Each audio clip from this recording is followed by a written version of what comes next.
Assalamualaikum warahmatullahi wabarakatuh. Perkenalkan, nama saya Muhammad Fazlan Tanjung, mahasiswa semester 2 Informatika UIN Sunan Kalijaga. Di sini, di video kali ini, saya ingin menjelaskan tentang pendekatan dan corak dalam penafsiran Al-Quran. Alasan saya membuat video ini yaitu dikarenakan penugasan ujian akhir semester dengan mata kuliah ulumul Al-Quran. Yang pertama itu mungkin pengertiannya. Pengertian dari ilmu tafsir itu sendiri adalah ilmu yang mempelajari penjelasan dan penafsiran terhadap ayat-ayat Al-Quran dengan tujuan untuk memahami maksud, konteks, dan pesan yang terkandung dalam wahyu Allah dengan cara yang benar. Nah, urgensinya kita mempelajari ilmu tafsir itu sendiri adalah kita jelas balik dulu pada masa Nabi Muhammad SAW. Penafsiran Al-Quran itu tidak memerlukan metode khusus. Dikarenakan kenapa?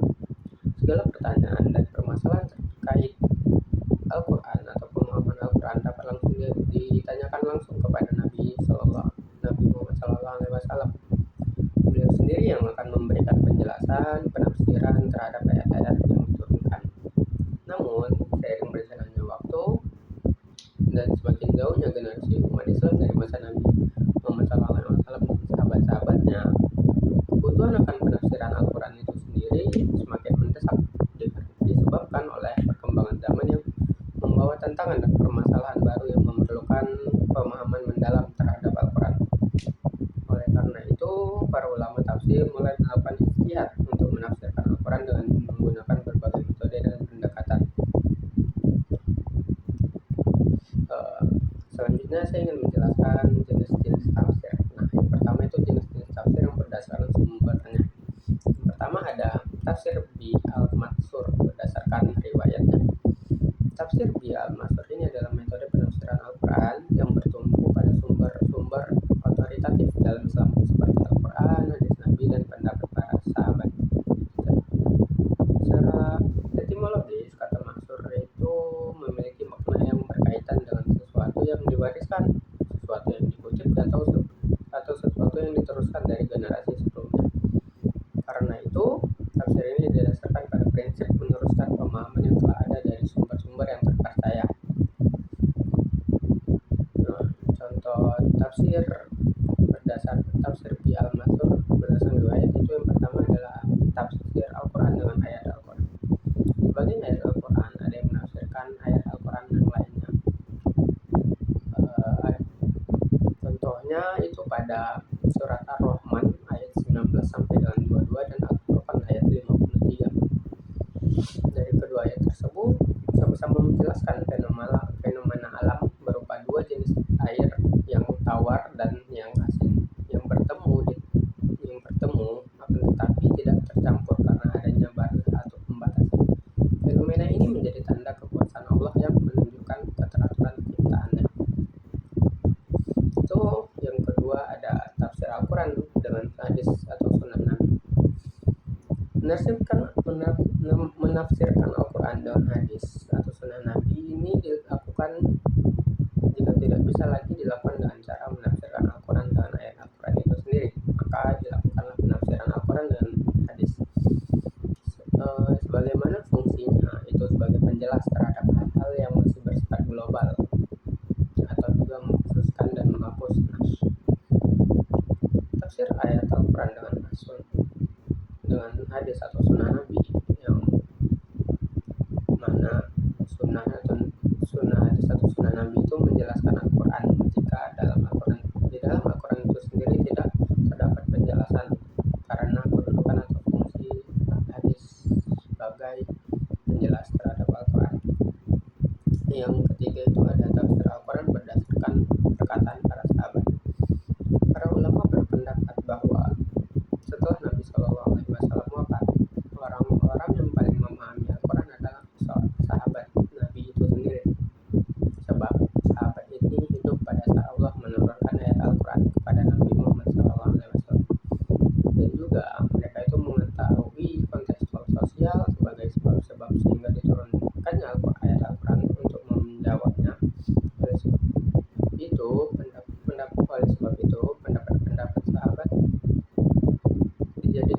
tafsir tambahan atau sumber dalam penafsiran ayat-ayat Al-Quran.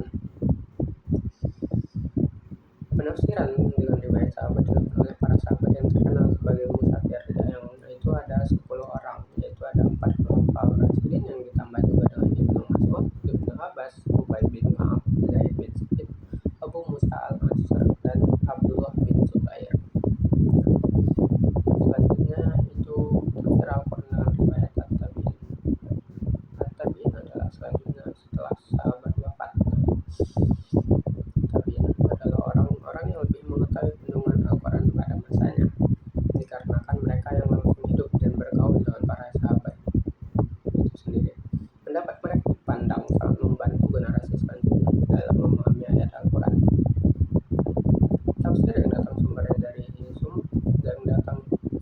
dari tabi'in para ulama terjadi beberapa pendapat, antara lain ada yang menggolongkan sebagai tafsir Al-Bimatsur, ada pula yang menggolongkan dalam kelompok tafsir kedua, yaitu Al-Birai. Selanjutnya itu tafsir Al-Rai berdasarkan akal. Ini contoh jenis tafsir yang berdasar sumber nadani yang keduanya, yaitu tafsir Al-Rai berdasarkan akal. Metode penafsiran Al-Quran mengandalkan pemikiran rasional dan logika mufasir dalam memahami ayat, dengan tetap berpegang pada prinsip yang benar serta alat istinbat yang sahih, tanpa bertentangan dengan Al-Quran, Sunnah, dan konsensus ulama.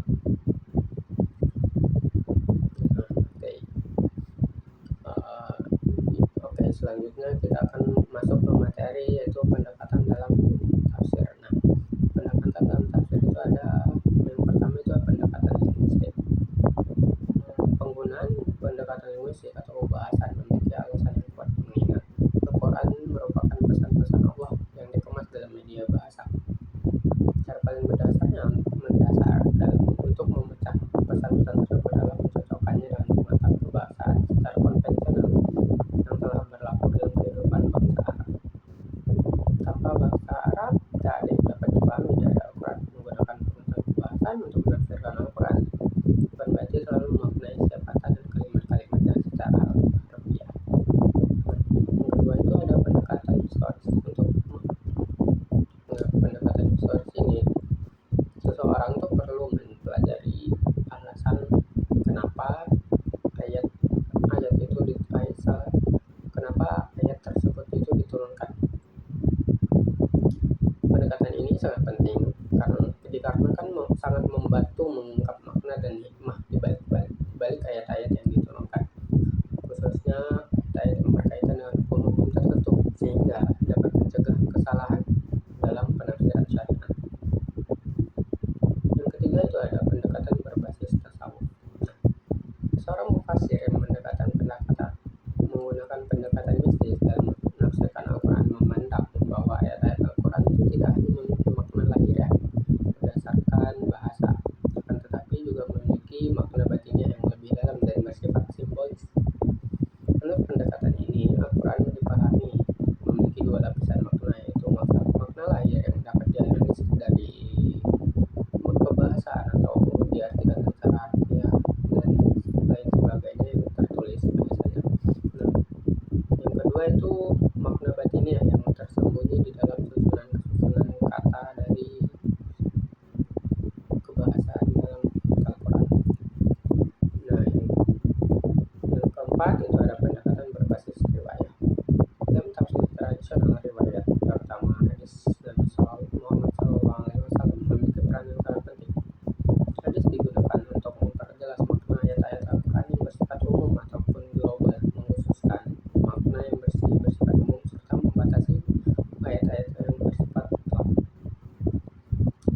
Selanjutnya itu ada pendekatan kontekstual. Pendekatan kontekstual dalam penafsiran Al-Quran didasarkan pada keyakinan bahwa ayat-ayat Al-Quran ini diturunkan untuk menjawab persoalan-persoalan yang konkret yang dihadapi oleh Nabi Muhammad SAW dan para sahabat pada waktu itu. Mengingat perbedaan yang signifikan antara kondisi sosial, politik, ekonomi, dan budaya pada masa turunnya wahyu dengan situasi di zaman sekarang, belakang. Pendekatan ini menilai bahwa ayat-ayat Al-Quran tidak dapat dipahami secara harfiah tanpa mempertimbangkan konteks historisnya, dikarenakan perlu untuk menggali pesan-pesan Al-Quran yang tetap relevan dan dalam berbagai zaman. Diperlukan kajian yang lebih mendalam terhadap latar belakang turunnya Al-Quran,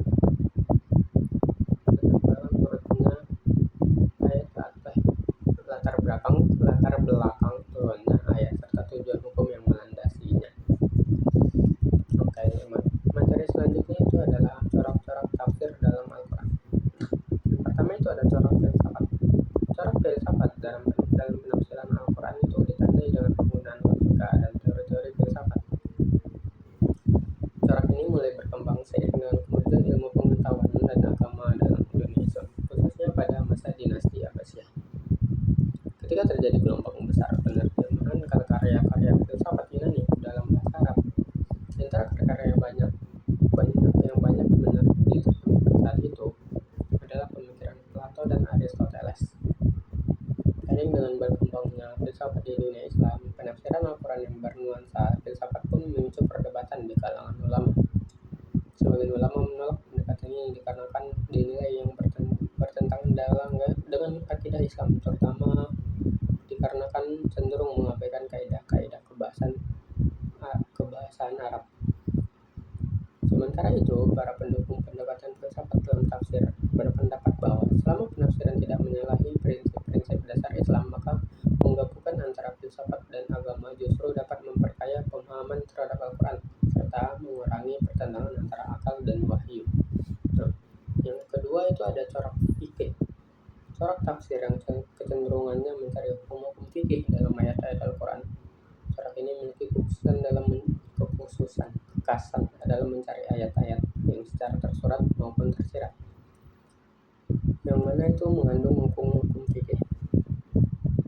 Kemunculan corak tafsir ini dikarenakan munculnya permasalahan yang berkenaan dengan hukum-hukum fikih. Sementara Nabi Muhammad SAW sudah meninggal dunia dan hukum yang dihasilkan ijma ulama sangat terbatas, maka mau tidak mau para ulama yang mumpuni dari segi keilmuan dan ketakwaan melakukan upaya menetapkan hukum ijtihad dalam mencari hukum-hukum dari berbagai persoalan yang ada. Itu yang ketiga ada corak ilmiah. Secara etimologis, corak ilmiah itu yaitu penafsiran yang menggunakan pendekatan ilmu pengetahuan.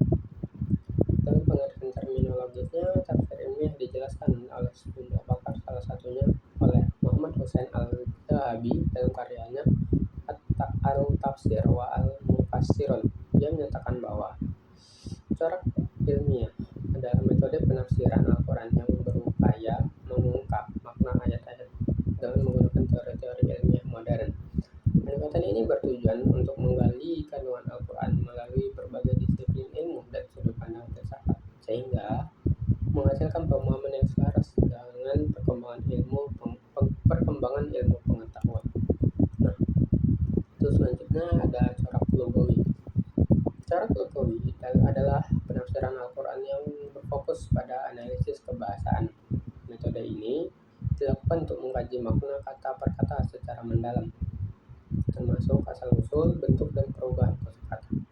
Selain itu, corak ini juga melibatkan kajian tata bahasa Arab seperti nahwu, tata kalimat, sarf, morfologi, dan qiraat, variasi bacaan Al-Quran.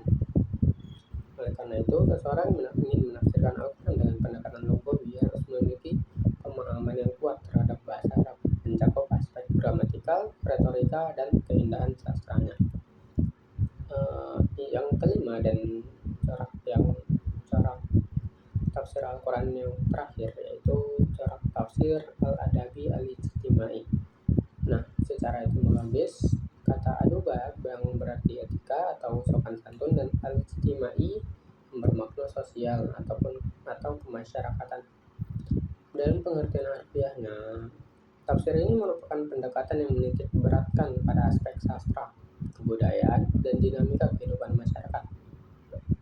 Akan tetapi secara terminologis, pendekatan ini dilakukan dengan mengungkapkan redaksi ayat Al-Quran secara cermat dan menjelaskannya menggunakan bahasa yang estetis, komunikatif, dan mudah dipahami. Penafsiran ini juga mengaitkan isi ayat dengan kondisi sosial serta budaya masyarakat pada masa turunnya wahyu maupun dalam konteks kekinian. Oke, sudah itu materi terakhir yang dapat saya sampaikan. Mohon maaf jika ada kesalahan, saya minta maaf. Sekian dari saya. Assalamualaikum warahmatullahi wabarakatuh.